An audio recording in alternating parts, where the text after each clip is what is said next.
Of course an Wallagga. Of course ani Jimma. Jettee afuufaa oolta tiktookii gubbaa teesse. Jecha of course jedhu har'a qofaa dhageesse.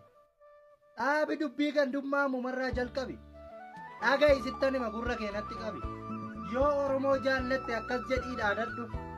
Erbuu jaallan kaleessaas akka kanaan yaadadhu. Ani kukkuteen keessa ba'aa karaa abbaan koo baase. Jalqaba qawwee Oromoo Elemootu dhukaase. Leenca gaara mul'ataa gooticha baddaa carcar. Jaal Elemoo qilxuutu diina facaase gargar. Fincila diddaa baaleet baabura qabsoo ta'e. Doombirii Aliyyii cirriitti xiyyaara lafaan dha'e. Lafee laggasaa wagiit nagaa nutti uffise. Morma agarii tulluut abbaa lafaa kuffise. Maammoo Mazammir Faatu nurraa fageesse yaaddoo. Icciitii nu barsiise wareegni adamsaaddoo.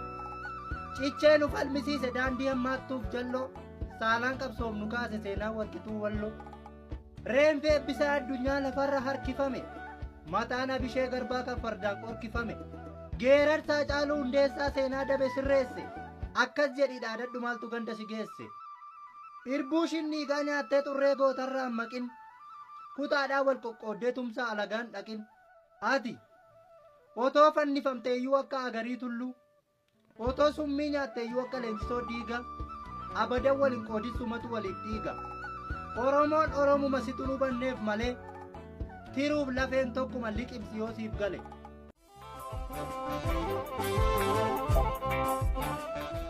Oromoo yoo akka daayinoosaras baduu feetan maleessa dafaatiin uf deebisaa sirna gadaa kaleessa akka abboota keenyaatti deebisaa aadaaf duudhaa akka sirna gadaatti baallii wal harkaa fuudhaa abbaan gadaa inni maccaa araara nuuf kadhadhu odaa bulluq jalatti fala tokkollee hin qabnu sirna gadaan alatti odaa roobaa jalatti nageenya nuuf lallabe abbaan gadaa inni kibbaa sirna gadaa dagaagsi balleessi hundee jibba inni harargee jirtus odaa bultum jalatti nagaaf araara buusi akka abboota kee qalee mi'aa nageenyaa kuusi abbaan gadaa tuulamaas odaa nabee jalatti nuuf kadhadhaa haraara odaa bisilis dhaqaa isa toonu baraara gorsaaf qorsa keessaniin nurraa fayyisaa madaa dawaa kan biraan qabnu jabeessaa sirna gadaa afaan keessaa wal fuudhaa maaddii jaalalaa nyaadhaa akka sirna gadaatti baallii walitti laadhaa gadaa shaniin hiriiraa bokkuu shananiin fiigaa godoo gamtaa ijaaraa utubaa jibbaa diigaa uummannis gurra laadhaa abbaa gadaa dhagaa haadha siiqqee kabajaa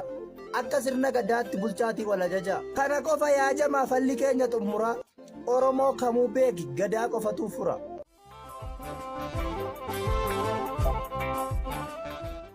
Dhagayyaa inaaftu gurra kaayina bukkee erga daangaa darbite sirraantiin kaasa dhukkee salaalee dachee dhiiraa yoona gaafatte biyya ijoollee tuulamaati feenaan eenyummaa kiyya summii garaa keewwattee gubbaatiin natti seekta eeyyee an Oromoodha maal haadha keena keekta dhageessa dachiif samiidha nuti hin jiru an bakka kee akkas jedhi itti mihinaaftota akka kee warra soba afuufee bubbee dharaa bubbisu warra lammii awwaalee diina waliin shubbisu ijoollee salaaleeti sanyii taaddeef agarii ilma dhiiraati ani yaa afuuftuu na bari ani galmaa fi kaayyoon qaba inaaftuu koo na bari oolmaan leencaaf qeerressaa kan sareerraa gargari ootuma duttuu sareen dalla'uun luuqxee ba'aa leenci immoo babbaroodee lafa galmasaa ga'a eeyyee mortuunis inum morti